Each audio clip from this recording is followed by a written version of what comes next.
Masya Allah, hari ini saya ingin bertanya lagi kepada Ustadz, yaitu Ustadz Zaki Mubarak SOSI.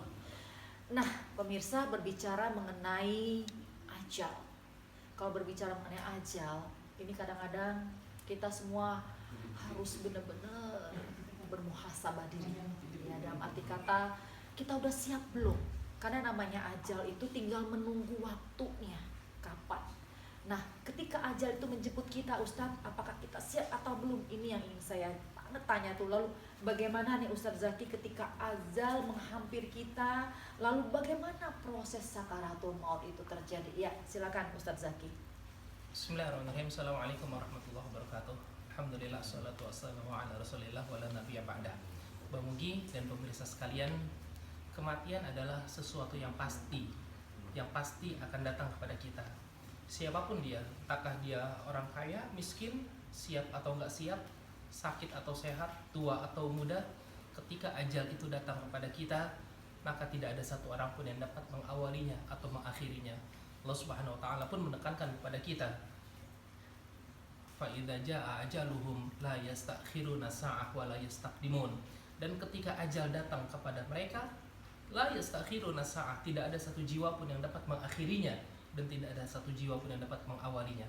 Artinya, siap atau enggak siap, tua atau muda, sakit atau sehat, ketika ajal datang pada kita, kita wajib untuk menghampirinya. Qul innal mautal ladzi tafirruna minhu fa innahu mulaqikum tsumma turadduna ila 'alimil ghaibi wasyahadah fa yunabbiukum bima kuntum ta'malun.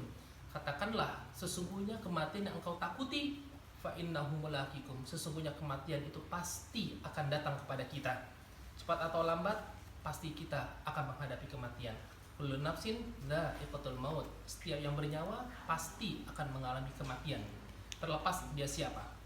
Kemudian pada saat kematian itu datang kepada kita, itulah yang disebut dengan proses sakaratul maut. Rasulullah Shallallahu Alaihi Wasallam pun sama merasakan begitu sakitnya sakaratul maut. Siapapun dari kita pasti akan merasakan sakitnya sakaratul maut. Karena itu ada satu doa yang senantiasa kita baca, sering kali kita baca dalam doa salamatan fiddin. Di antara kutipan doa itu adalah Allahumma hawwin alaina fi sakaratil maut. Ya Allah, mudahkanlah kami, gampangkanlah kami dalam menghadapi sakaratil maut kami.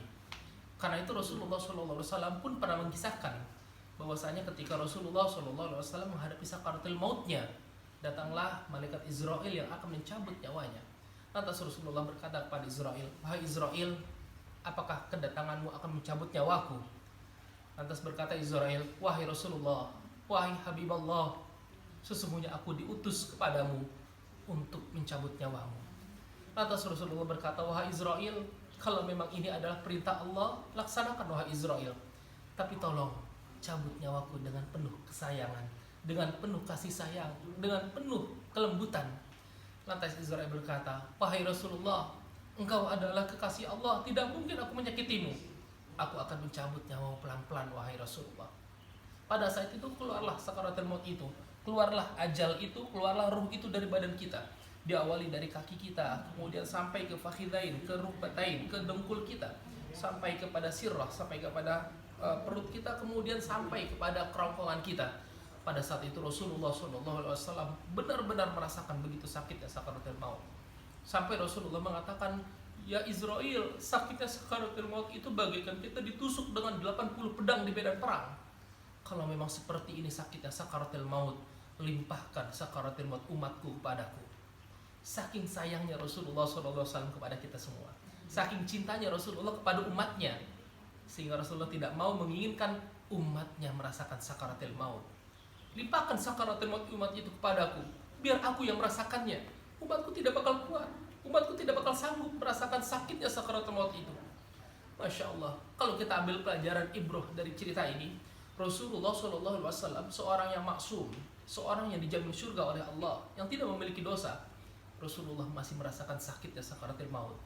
Bagaimana kita yang setiap hari hidup kita dilumuri dengan dosa, yang setiap hari tidak mungkin kita lepas dari dosa? Ini adalah pelajaran bagi kita.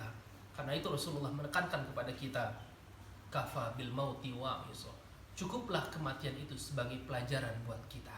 Semoga ada hikmahnya. Sekian kurang lebih. Mohon maaf. Silakan. Ya, makasih banyak Ustadz Zaki. Ya, semoga kita semua pemirsa selagi masih ada waktu dan kesempatan, semakin banyaklah kita bertobat hanya Amin. untuk Allah, Amin. sehingga pada saat sakaratul maut menjemput kita dipermudah, dilancarkan dan kembali kepadanya dalam keadaan husnul khotimah. Amin. Masya Allah. Assalamualaikum warahmatullahi wabarakatuh.